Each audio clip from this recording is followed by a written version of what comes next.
Bueno, continuamos con la segunda sesión del día de hoy. El speaker es el doctor Roberto Quesada, que nos hablará del estado de Gibbs es invariante para cualquier generador de Markov de baja densidad. Gracias, Roberto. Préstame la Sí, ya. Con el de hasta abajo, creo que es... no, con la flechita, sí. ¿Con este se apunta? ¿Cuál apunta? No, sí, es que no se ve si le apuntas. No. Mejor ahí, parte al lado de la pantalla. Okay. Ajá. Ahí está. Bueno, pues gracias por la invitación. Voy a hablar sobre algo que todavía no tiene que ver con gráficas, pero espero que pronto tenga que ver. De hecho, la plática que va a dar Fernando, enseguida sí tiene gráficas. Y es más o menos lo mismo, ¿no? Con pequeñas diferencias. Lo que yo voy a hablar es sobre una clase de generadores, de operadores, que se llaman generadores de Markov de baja densidad, de límite de baja densidad. Esta clase de generadores aparecen cuando uno estudia, voy a pasar un poquito aquí, entonces, cuando uno estudia ciertos fenómenos, en este caso es un modelo de una partícula de prueba pequeña, un átomo, un electrón, que se mueve en un gas que está muy diluido, de manera que las partículas del gas están muy dispersas y ocurren interacciones entre el sistema de prueba, la partícula de prueba y el campo del gas, pero muy rara vez, choques, esencialmente choques. El gas está modelado por un espacio de Fock, de manera que hay sectores de una partícula, dos partículas, etcétera, n partículas, un número arbitrario. El sistema es una sola partícula, pero la interacción es esencialmente por choques. La parte del espacio de Fock del gas, que es importante aquí, es lo que se llama el sector de una partícula, o el espacio de una partícula, que está denotado aquí por gamma de H1, ¿verdad? Ahí en el espacio de Hilbert del sistema está denotado por HS. El sector de una partícula que está denotado por H1, todos son espacios de Hilbert separables. Y en el campo es el espacio de Fock construido sobre ese H1. Está también ahí escrito el hamiltoniano de la partícula, que es HS, el hamiltoniano del sector que va a interactuar con la partícula, que lo llamamos H1. Y está ahí escrito HR, que es, digamos, la segunda cuantización de H1. Ahorita voy a hablar un poquito sobre segunda cuantización, si quiere, para decir un poco qué es esta segunda cuantización. Aquí escribí una nota. Si uno tiene un par de objetos, un vector U y una transformación U mayúscula, uno es un elemento en el espacio de Hilbert y el otro es un operador unitario sobre el espacio de Hilbert. Entonces, uno puede hacer actuar este par sobre elementos del espacio de Hilbert, sobre elementos B del espacio de Hilbert, de esta manera, de la manera que está ahí escrita. Entonces, de hecho, si para cada par U pequeña y U grande, la acción sobre vectores exponenciales del campo, en este caso, E de B, se ve así. Es una multiplicación y además de la acción de U y un corrimiento. La acción de U mayúscula, es decir, el operador unitario, y un corrimiento dado por U minúscula. Ocurre que esta acción es una isometría y consecuentemente hay un operador que se llama, en este caso, operador de Weyl, que tiene la propiedad de que su acción sobre vectores exponenciales es precisamente esta multiplicación por este escalar, la exponencial, el corrimiento con U y la transformación o la rotación dada por U mayúscula, ¿no? En este contexto, el operador de Weyl se puede evaluar en el par 0U mayúscula, y esto se llama esta es la segunda cuantización del operador unitario U. Esto es lo que está apareciendo aquí atrás. No, atrás. Lo que aparece ahí como gamma de H1 es esta segunda cuantización, ¿no? Entonces, este es el modelo. La interacción está escrita aquí. El hamiltoniano de interacción es este último que está escrito aquí al final.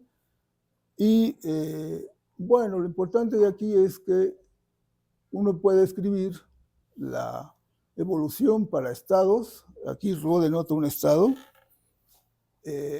a través de una ecuación, la que está escrita ahí, una ecuación de evolución que está escrita ahí. L estrella es lo que llamamos un generador de Markov o un generador de Goriny-Kossakowski, Sudarsky y Lindblad, que tiene dos partes. Tiene una parte que es hamiltoniana, la primera parte, la menos I veces, este corchete denota conmutador. HF quiere decir es un hamiltoniano efectivo. Aparecen aquí muchos hamiltonianos, este es uno especial, uno de tantos. Actúa sobre Rho a través de este conmutador. Aparte está el estrella DIS, que es una parte del generador también. Perdón, aquí hay un error, ese X debe ser Rho. Hay una X ahí que debe ser Rho. Y el hamiltoniano efectivo tiene una expresión muy complicada que está escrita aquí, esencialmente porque hay que proyectar toda la acción hacia el sector de una partícula. No se preocupen, esto va a parecer más sencillo más al ratito. En esta descripción estamos tomando aquí ciertos operadores, P, epsilon M, P, epsilon N, que aparecen en los extremos de estos sumandos. Hay una suma sobre M, y estamos tomando un sándwich con P, epsilon M y P, epsilon N. Aquí, perdón, sí, está bien. En este caso es una suma sobre M nada más. Entonces, P, epsilon M y P, epsilon M. Estas son proyecciones ortogonales, de hecho son las proyecciones espectrales que aparecen en la descomposición espectral de HS. HS es el hamiltoniano de la partícula, que supongo tiene esta descomposición espectral. Epsilon N son los valores propios y las P epsilon N son las proyecciones espectrales. Esta traza sub H1 denota una traza parcial, es decir, este es un operador que manda a operadores en el... No, es para otro lado. Que manda operadores en el... del espacio Hilbert grande, en operadores que están solo sobre HS, o sea, es una especie de proyección. Entonces, esta traza parcial, perdón, es una proyección. N es una función que vamos a suponer suficientemente regular, que denota la densidad de las partículas del gas con momento K, ¿no? Y teta, bueno, teta es el operador que les dije, es un resultado de una traza parcial. Teta aparece aquí en estos humanos. ¿Ok? Entonces está complicado esto, pero fíjense, ahorita se pone más interesante.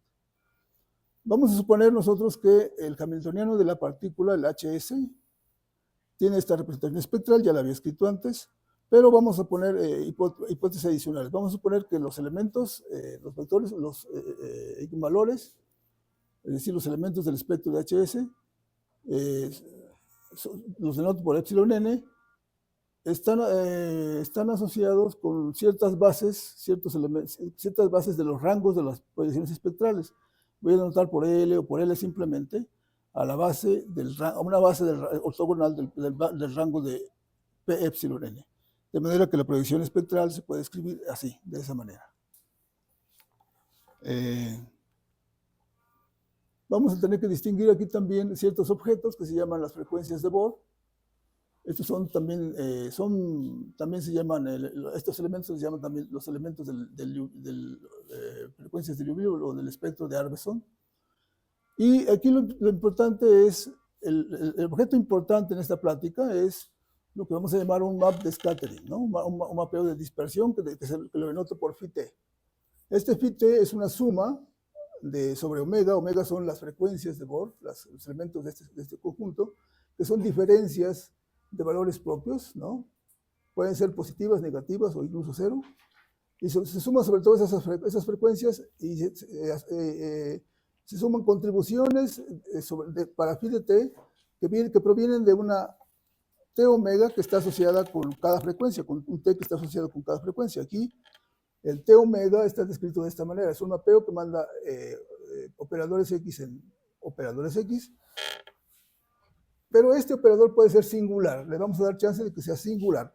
Puede ser acotado, muy regular, pero también puede ser un poquito más general. De hecho, lo vamos a describir usando formas cisquilineales. Es decir, vamos a pensar que este pi t omega de x es una forma cisquilineal, de manera que está solo densamente definida en un subespacio que llamo D, a través de esta fórmula complicada. Esta fórmula complicada es la que vamos a tratar de desentrañar y vamos a tratar de darle una forma más simple. Entonces, esta es la definición de lo que voy a llamar el mapeo de scattering, ¿no? Entonces, tiene componentes para cada frecuencia, los phi t omegas, y la suma de esas contribuciones es lo que da el phi de t. Los t omegas que aparecen en la integral, dentro de la integral, aquí hay un producto interno, estos t omegas, son operadores que están definidos de esta manera, asociados con cada frecuencia. Cada uno de ellos es una suma sobre los pares ordenados, los pares epsilon m y epsilon n, que están asociados con la misma frecuencia, es decir, cuya diferencia da la misma omega. Y mediante esta fórmula, ¿no? Este sándwich con t, y aquí hay un objeto que va a ser central, entonces este t, estas t de k' y k, que son los valores de una función. Que sobre esta función es sobre la que vamos a poner hipótesis. Bueno, con estas notaciones podemos escribir también que la suma de los t omegas reconstruye el operador t. Ok, entonces también estos operadores los podemos poner singulares, o sea, no necesariamente son acotados para dar chance a que el modelo sea robusto, ¿no? Bueno, hay una condición de positividad completa, y aquí suponemos que es una generalización de lo que es en realidad la condición de positividad completa. ¿En qué sentido es generalización? Bueno, porque la estamos definiendo para objetos que no son necesariamente operadores acotados. De hecho, aquí estamos definiéndola para formas esquilineales. Fíjense, estamos suponiendo, como les dije antes, que estas phi t omega son formas esquilineales dadas a través de esta suma, de esta integral. Estas son formas esquilineales, entonces estamos extendiendo la noción de positividad completa a este tipo de objetos. Aquí está.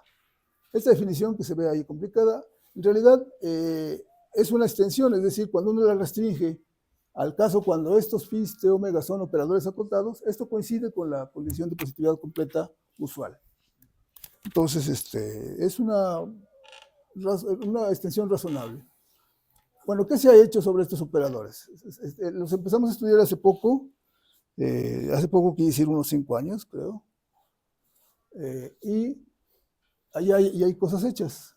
Por ejemplo, en un artículo del 2019 de Luis Yacardi con Fernando Guerrero, aquí le puse Poblete, debía haber puesto Guerrero, pero ya me acostumbré a ponerle Poblete.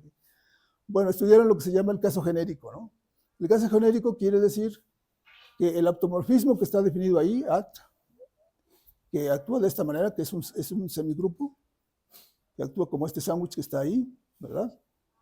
Tiene espectro simple, con excepción del valor propio cero. Equivalentemente, se puede dar una condición en términos de los valores de HS, que sea no degenerado, y que las proyecciones espectrales sean de rango 1 todas.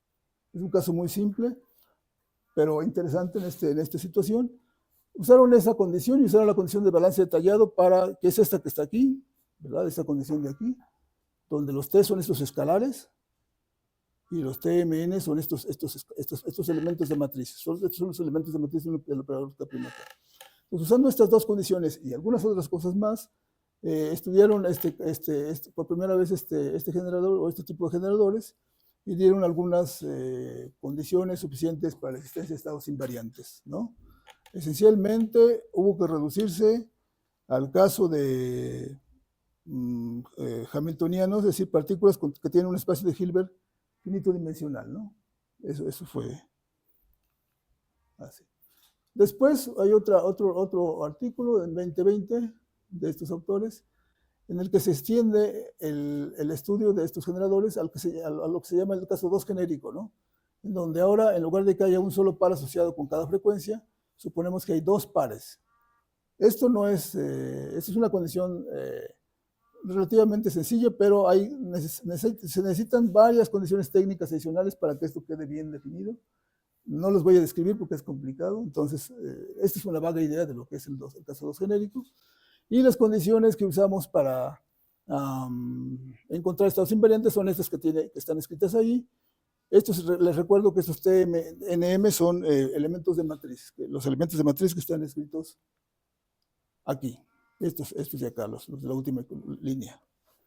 Entonces, suponemos que estas relaciones se cumplen y suponiendo esto, fuimos capaces de encontrar también estados invariantes y de hecho estudiar ejemplos, otra vez en el caso de dimensión finita. De hecho, nos redujimos al caso de sistemas con 3 o 4 niveles, ¿no? Entonces, tuvimos estados invariantes, etc. Después hay un artículo más del 24 en donde hacemos un estudio también de estos con una condición que es un poco más general, que llamamos de balance detallado local, que está escrita aquí. Aquí, estos son los operadores asociados con cada frecuencia, los T-omegas, y la hipótesis que usamos, que llamamos de balance detallado local, es una especie de conmutación de los T-omegas con ρ, con ρ, que serían los candidatos a ser estados invariantes, ¿no? Una especie de conmutación porque no es que conmuten completamente, sino que salvo una constante, C omega, más bien una función que depende de K', esta condición permite también estudiar estados invariantes que son diferentes de los dos anteriores. Bueno, entonces, ¿cuál es la intención aquí? La intención es pues avanzar un poco más en el estudio de estos generadores, ¿no? Entre otras cosas, hace falta un estudio sistemático de las representaciones de Krauss para los mapeos phi-t y phi, ahí me falló ahí la phi, debe ser phi griega, ¿no? Me faltó el backslash. Hace falta un estudio completo de la positividad, especialmente en el caso no acotado. En el caso acotado, digamos que hay teoremas generales que aseguran que dada una transformación que es completamente positiva, existe la repetición de Krauss. Pero en el caso no acotado esto no es así. Esa es una cosa que hace falta y esa es una de las cosas que vamos a hablar ahora. Por otro lado, hay condiciones, hace falta tener condiciones, es un problema de hecho que queda abierto y es interesante. Dar condiciones sobre los operadores T, las funciones T que aparecen allá, de manera que los coeficientes estos que son escalares, o bien los TNNs que son escalares también son elementos de matriz, satisfacen las condiciones de balance detallado o las condiciones de microreversibilidad, que son estas de aquí. Estas son las microreversibilidad y estas son las de balance detallado, no estas de aquí. Entonces, ¿qué condiciones? No se conocen condiciones sobre T generales que aseguren que esto es cierto. Entonces, esta es una de las cosas que vamos a estudiar. Ok, entonces esto es lo que tenemos como antecedentes. Estos son los antecedentes hasta ahora. Y lo que estoy proponiendo, o lo que proponemos en este trabajo, porque este es un trabajo con Jorge Bolaños y con Guadalupe Salgado Castorena, es estudiar estas cosas con un nuevo enfoque, ¿no? Este nuevo enfoque está asociado con una manera de ver al operador de scattering, a la función de scattering, a la T.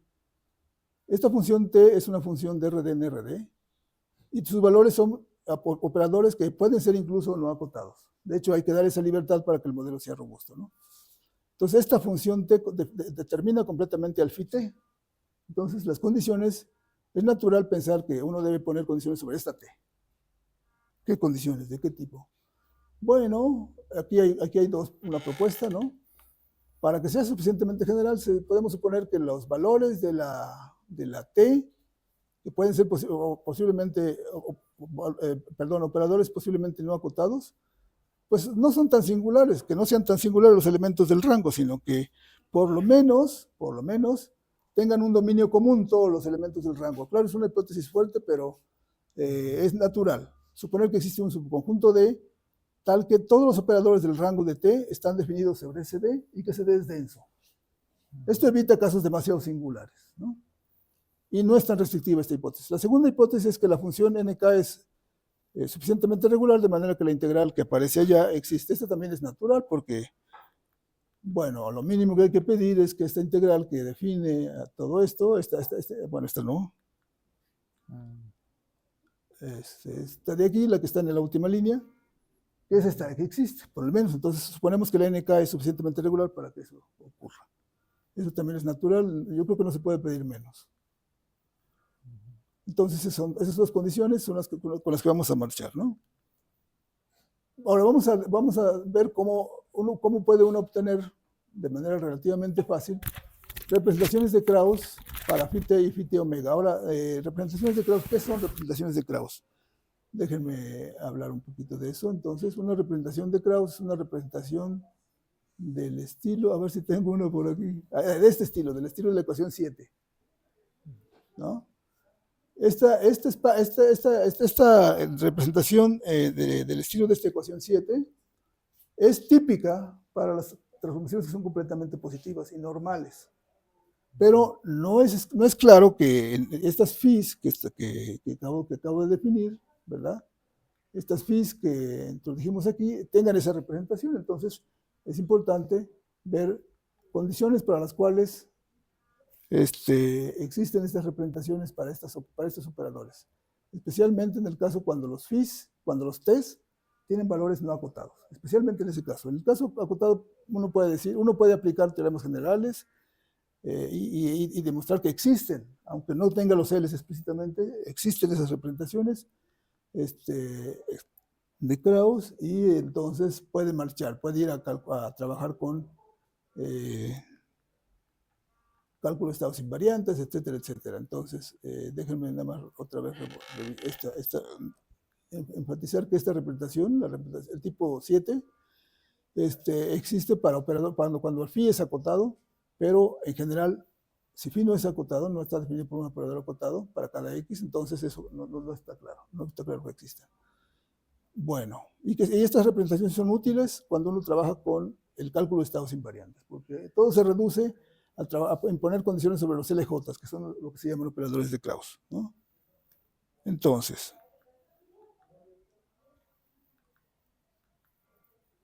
estas son nuestras hipótesis y vamos a empezar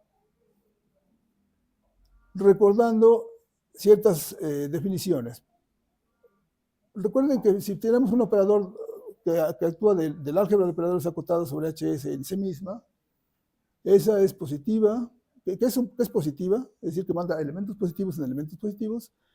Se dice que esa transformación phi es normal si para cada sucesión creciente de operadores con supremo acotado se tiene que la ecuación, que el supremo de phi de xs es phi de x, ¿no?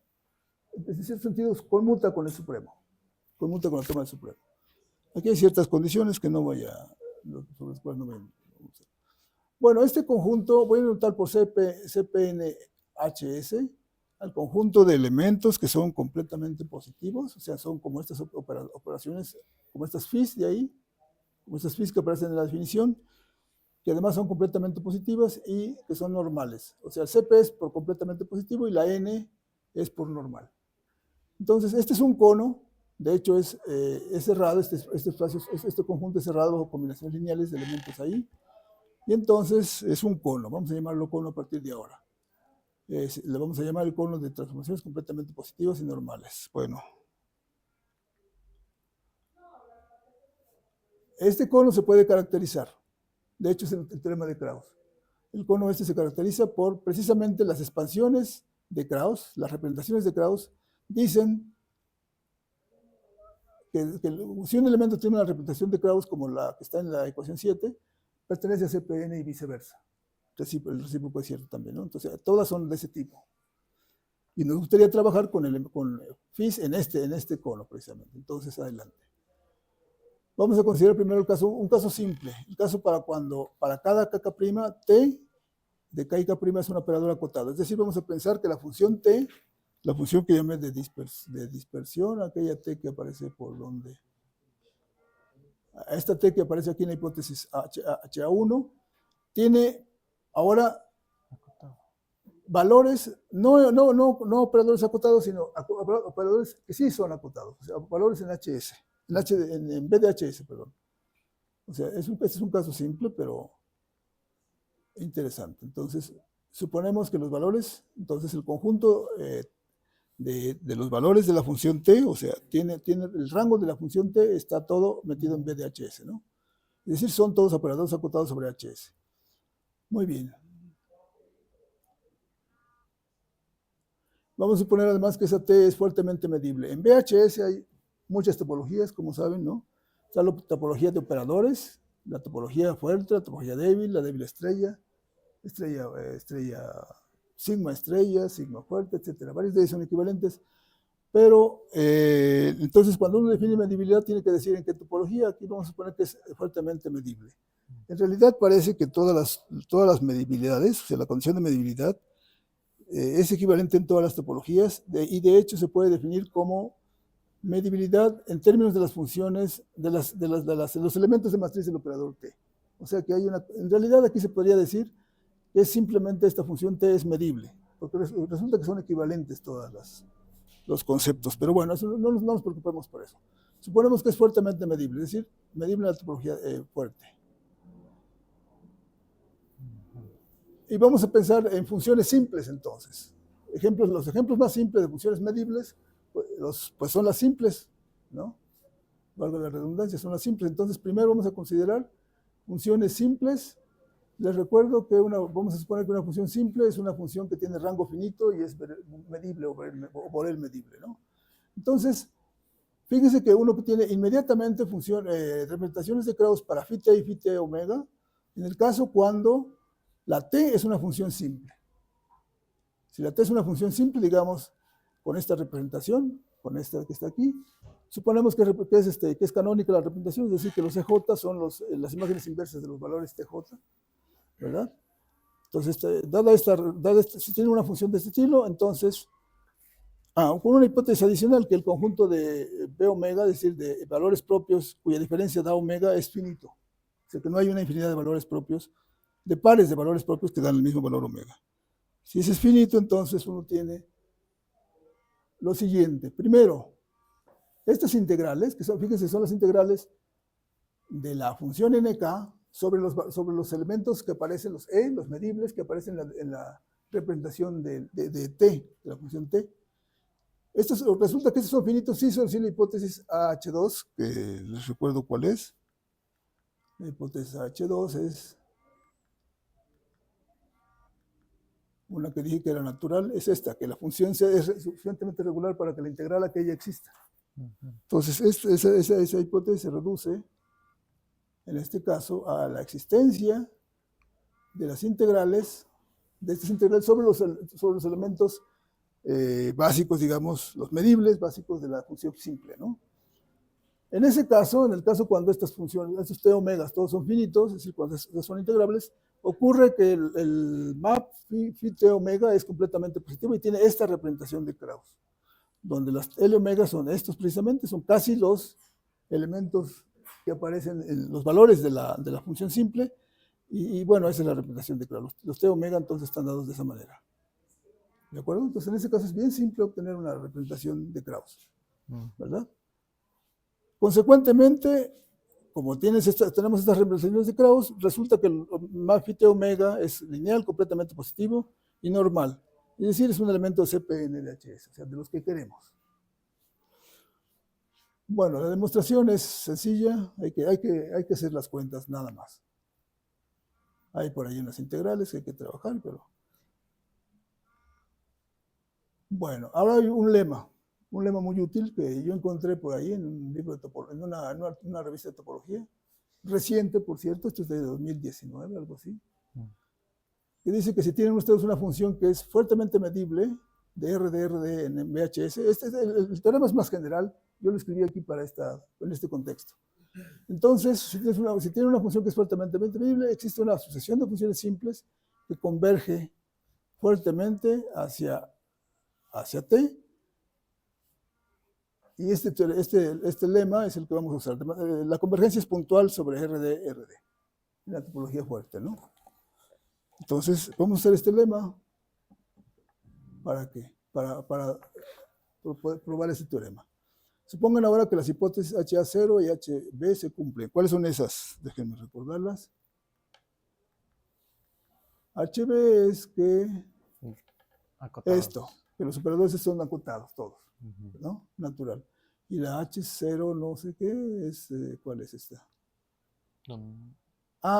Perdón, es la H1. Es esta.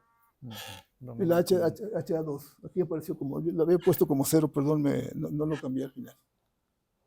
Entonces, bajo esas hipótesis, uno puede demostrar este teorema, ¿no? Si tiene una función que es fuertemente medible y por el lema existe una sucesión de funciones simples que convergen en la topología, convergen puntualmente en la topología fuerte, si además el conjunto de pares de valores propios que dan asociados con la misma frecuencia es finito, tiene calidad finita, entonces el T omega es el límite de las T omega L, ¿no? Para cada K y K' se cumple eso y además este supremo es finito. Que el supremo sea finito es una consecuencia del teorema ¿cómo se llama? Del principio de acotamiento uniforme. Entonces aquí estamos aproximando a los T omegas con estos T omega L que son simples, ¿verdad? Entonces estamos haciendo aproximación con simples. ¿Cómo es la demostración? Bueno, esencialmente inicia uno con esto, ¿verdad? No, todavía, perdón, voy a hablar de la demostración de esta parte primero. Entonces está aquí. La condición de que este conjunto tenga calidad finita implica que la convergencia de los simples a la T omega existe, que esa convergencia se da, y que además, como hay convergencia de las T omega L hacia T omega K en la topología fuerte, ocurre que para cada U este supremo existe, porque se trata de una sucesión acotada en este caso. Entonces este supremo existe, es decir, es puntualmente acotada. Pero tenemos una familia de operadores que está puntualmente acotada. El principio de acotamiento uniforme implica que está uniformemente acotada en la norma. De manera que esta función es finita para cada K y K'. Entonces esta es parte de la conclusión. Este supremo es finito. Este supremo aparece adelante, aparece en la segunda parte. Si suponemos además que esta función es integrable, aquí aparece, fíjense, aparece ¿quién es integrable? El máximo de la norma de los T omega K' y el supremo sobre L de los elementos de las normas de los elementos de la sucesión, ¿no? En particular, esta condición se cumple si ocurre que esta función, la T omega K' en norma, y esta otra son ambas Wögner integrables, ¿no? Entonces, esencialmente es una condición de Wögner, integrabilidad de Wögner. Si eso ocurre, entonces el map simple, el CP simple, converge al phi T omega, que ya no es simple, converge en la topología débil de BDH uniformemente para X en subconjuntos acotados de BDH, ¿no? Y resulta entonces que el mapeo de este phi T omega es completamente positivo y normal. Esta demostración sí es más larga, ¿no? La dejé escrita en la nota, aquí en las referencias, pero miren, involucra estimaciones, por supuesto, que me voy a brincar, ¿no? Hasta aquí se termina la demostración. Corolario. Si tenemos que este conjunto, el conjunto de pares ordenados, pares de valores propios que asociados con la misma frecuencia es finito, tiene calidad finita, entonces para cada omega,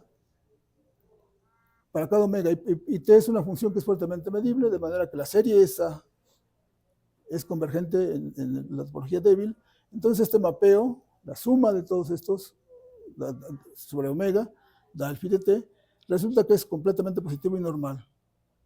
Donde en el caso infinito, cuando la serie es infinita, cuando la suma sobre omega es infinita, la serie esa converge débilmente. Entonces aquí ya está la positividad completa para phi T, ¿verdad? Indirectamente no hay una representación de Krauss para phi T, pero está dado como un límite de representaciones de Krauss, ¿no? La prueba también es un poquito larga, aquí me la brinco. Bueno, entonces vamos a estudiar ahora un poquito más la estructura. Esta parte, estos phi T's, son parte de la estructura del generador, que llamamos L. Yo creo que por aquí lo escribí. Aquí está. Entonces vamos a considerar ahora, tomando estos phi T's y completándolos, es decir, vamos a tomar phi T y vamos a asociar unos términos más. Vamos a tomar una función o un operador, o superoperador, como le llaman los físicos, L sub T, asociado con una T, una función de cierto tipo, medible por lo menos. Consideramos este operador L a estos nosotros les llamamos operadores de Gorini, Kosakowski, Sudarsani y Lindblad, ¿no? Estos Gs, que están compuestos de la parte completamente positiva y esos términos más. Aquí el G es un operador, está dado de esta manera, aquí está, y la hipótesis aquí es que este G es un generador de un semigrupo fuertemente continuo de contracciones. Esa es toda la hipótesis. Recordamos que el hamiltoniano de efectivo está dado de esta manera. Ese hamiltoniano contribuye aquí a esta parte. La traza, bueno, aquí está un recordatorio de lo que ya dije, entonces me voy más adelante. Vamos a considerar el caso más simple, es decir, vamos a ver qué estructura tiene el LT asociado con una función simple, ¿no? Una función simple de este estilo. En ese caso, el Phi-T tiene esta estructura, ¿no? Y el generador tiene esta estructura, donde estos tienen esta representación de Krauss. Ahí está, explícitamente, ¿verdad? Bueno, si además suponemos que el hamiltoniano es genérico, el HS es genérico, entonces obtenemos que los operadores L, los operadores de Krauss, son estos que son esencialmente proyecciones, ¿no? Estas no son proyectores, digamos. Epsilon M, este es un proyector. Es un operador de rango 1, son operadores de rango 1. Bueno. Vamos a cambiar un poquito la notación, en lugar de poner T omega N, aquí, creo que nunca lo hice aquí, voy a brincarme esto. Entonces, la parte completamente positiva del generador, sobre el predual, o sea, actuando sobre estados, tiene esa forma, y estos son los operadores. Explícitamente son proyectores, son operadores de rango 1. Esto no le hago caso. Bueno, entonces, suponemos ahora... Si suponemos que HS es no degenerado, la condición que Rho pertenezca al conmutante del HS lleva a que este conmutador es 0, y por lo tanto, si uno quiere buscar estados invariantes, basta trabajar con la parte completamente positiva nada más. Vamos ahora a introducir una hipótesis más. Vamos a suponer que tenemos una función T de medible o arbitraria, de RDRD a VHS, que es simétrica, es decir, que satisface esta condición, ¿no? Simétrica, quiere decir que invariante bajo el intercambio de K con K'. Entonces, por ejemplo, si la función T es simple, simétrica, quiere decir que los conjuntos medibles, los EJ, son invariantes bajo el cambio KK'. K por KK'. Entonces, para funciones simétricas, en el caso cuando nk tiene esta forma, es E a la menos beta omega k, beta es una constante positiva, entonces cada conjunto es invariante bajo ese cambio y además se cumple esta relación. Ahí está la prueba, es una cuestión de hacer cambios de variable en esta integral y resulta esa relación entre los t's. Vamos a considerar el caso genérico entonces. Tenemos el siguiente teorema. Si tenemos HS que es genérico, y este operador, la exponencial de beta HS, es de la clase de traza, es decir, tiene traza finita, LT estrella es un generador simple, o sea, la función T en este caso es simple, digamos esta, aquí tiene su representación canónica.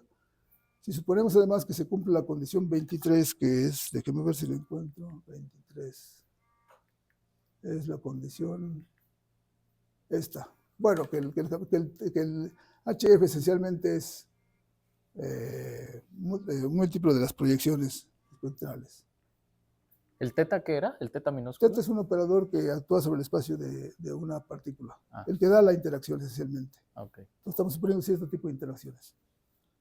Entonces, cumpliendo esa condición, entonces resulta que el estado de Gibbs, la temperatura inversa beta, que es este estado, Z es una constante y esta es la exponencial de beta HS, HS es el hamiltoniano del sistema, es invariante.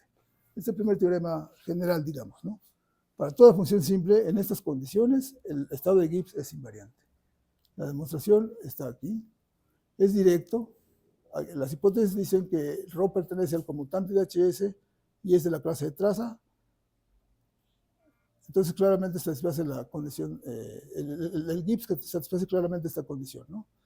La condición sobre el hamiltoniano efectivo hace que el conmutador con ρ sea 0.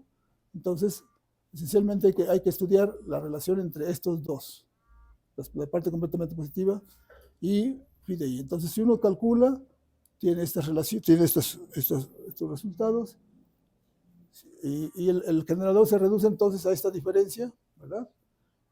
De manera que cuando uno reemplaza los valores de lo que obtiene de evaluar phi t estrella en ρ y este otro anticonmutador, tenemos esta condición aquí, ¿no? Esta es una suma sobre elementos básicos en el PDH, ¿no? Fíjense que en el caso cuando m y n son iguales, que corresponde con la frecuencia 0, claramente esto es 0. Cuando n y m son iguales, entonces la frecuencia 0 no contribuye en esta parte, no tiene ningún impacto. Podemos suponer entonces que m y n son diferentes.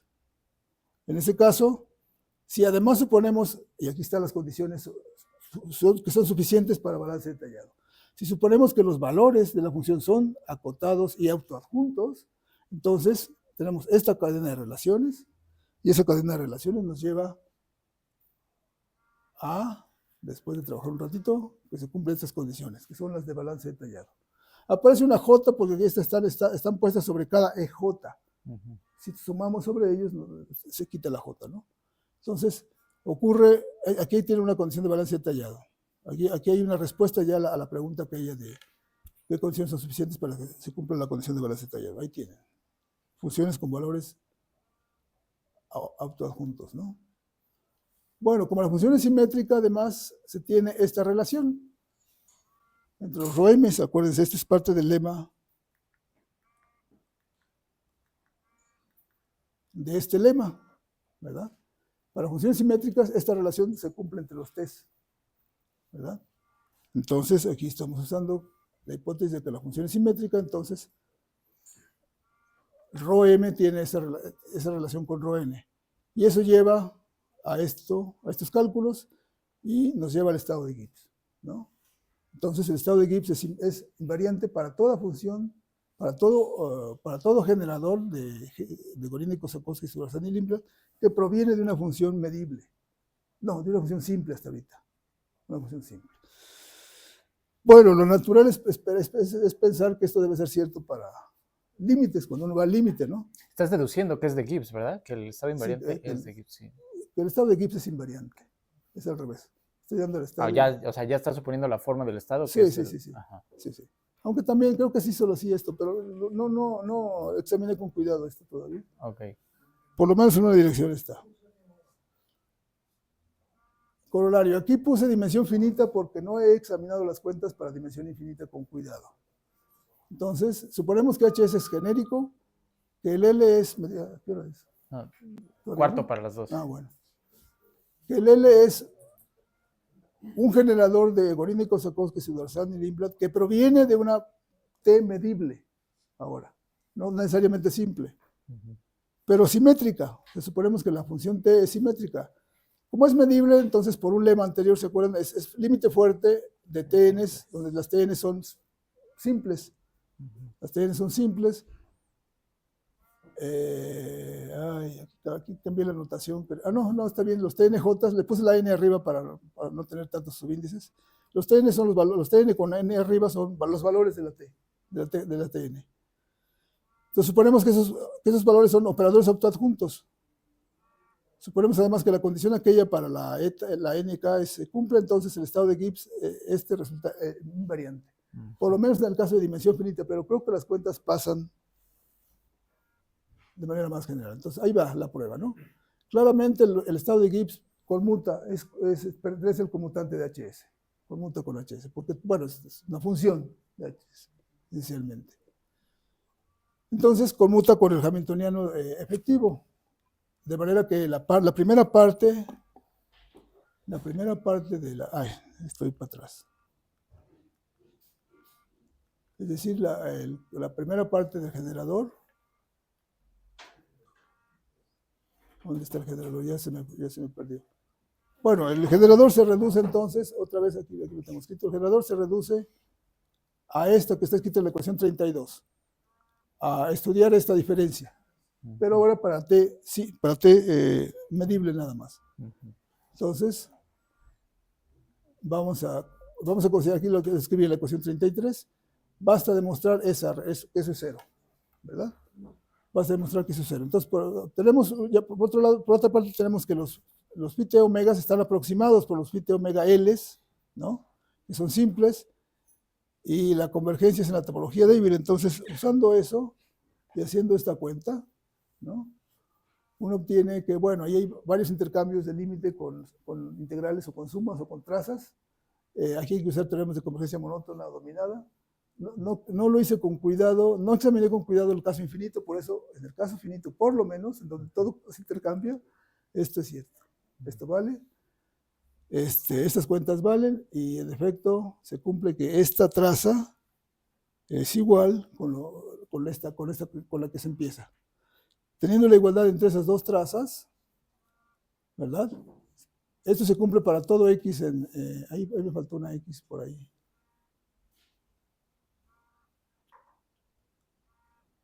Bueno, me faltó por ahí una x. Pero eso se cumple para toda... no, está bien, la traza está tomada sobre x. Se cumple esto para todo x. Esto implica que phi t estrella de rho beta coincide con este anticonmutador, ¿no? Y esta es justamente la prueba de que el estado de Gibbs es invariante, ¿no? Entonces, básicamente eso es lo que les quería platicar. Hay una extensión de esto hacia el caso cuando los valores de la función t no son acotados, pero eso será para... Bueno, yo de hecho platiqué un poquito sobre la idea de cómo hacer esto en el workshop anterior, en el TOGA anterior, y quizás en el próximo ya pueda hacer más, o ya podamos presentar más. Estas son mis referencias, y bueno, pues muchas gracias por su atención.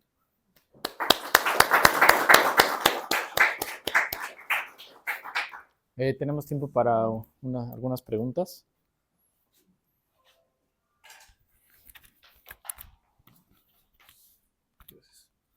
Gracias. Donde se calcula el estado para la función beta, la de temperatura inversa, regularmente nosotros la consideramos como positiva, ¿no? ¿Dónde, perdón? La función de temperatura inversa, donde está el estado, el gibsiano, arriba. Creo que un poco más la arriba. beta. Yo Sí, estoy suponiendo aquí que beta es constante. Beta es constante. Sí, aquí es, no estamos yendo a cosas de no equilibrio, fuera de equilibrio, no todavía. Pero sí es positiva, ¿no? Positiva, sí, positiva. La beta pero, es positiva. Pero como aquí juegan el papel las frecuencias de Bohr también negativas, podríamos valorarle negativo, ¿no? Sí, pero no consideré esa situación, ¿no? Solamente, aquí el beta es medible. Constante, pues, nada más. Pero las frecuencias pueden ser negativas, sí. Sí. Bueno. Sí, en el cálculo de evaluar el L en rho beta, pues, las frecuencias negativas no juegan, no tienen un impacto. Es igual que la cero. ¿Sí? Entonces, todo queda con las positivas. Oye, Roberto, ¿y el estado donde vienen de los coherent state? Los coherent. Ajá. Esos no son los variantes. gaussianos, el gaussiano es Gibbs, ¿no? El gaussiano. El Gibbs es gaussiano. El Gibbs es gaussiano, También pero el no todos los gaussianos son Gibbs. No, pero por ejemplo que agarras prácticamente que aplicas el operador de Bayes que mostraste ahí al vacuum. Ajá. Y construyes ese estado, entonces no sé si ese también sea invariante sobre este supuesto. No sé. Ya es que es el que agarran más simple como ejemplo sobre los que abordan en los modelos. El de Gibbs, dices tú. No, el coherent state. ¿Cuál es aquel la guía más coherent?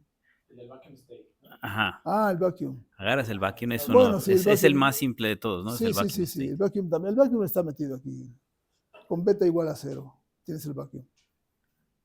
Ya. Entonces sí hay oportunidad de agarrar más valores de beta. Sí. Ya. Una pregunta también. Cuando hablaste de la medibilidad fuerte, si entendí bien, ¿es equivalente a ver la medibilidad en el sentido usual de la función, viendo las funciones como elementos de matriz. O Sí, sea, sí, como tienes una del función RD cruz RD a los a complejos. operadores, Ajá. digamos acotados, entonces en BDH tienes muchas topologías. Puedes pensar en funciones que tienen la propiedad de que cada abierto, digamos, fuerte, la topología fuerte, tiene imagen inversa medible. Ujú, Y eso es medibilidad fuerte. ujú, Si la imagen inversa es de un abierto en la topología débil, será débilmente medible. ujú, Si es ok. sigma fuerte, el abierto será sigma fuerte medible. Todas esas nociones coinciden con la medibilidad a secas, definida de la siguiente manera. Te fijas en los valores de T y en los elementos de matriz de cada operador. Ujú, ujú. Pides que los elementos de matriz sean funciones medibles. Esos son escalares. Ok, sí. Eso es medibilidad. Todos son equivalentes a esa. Ok. ¿Sí? Bueno, Lo leí por ahí, pero tengo que checarlo, pero creo que es cierto. ok. Aquí paramos por motivos del simulacro. Entonces agradecemos nuevamente a Roberto. Gracias a ustedes.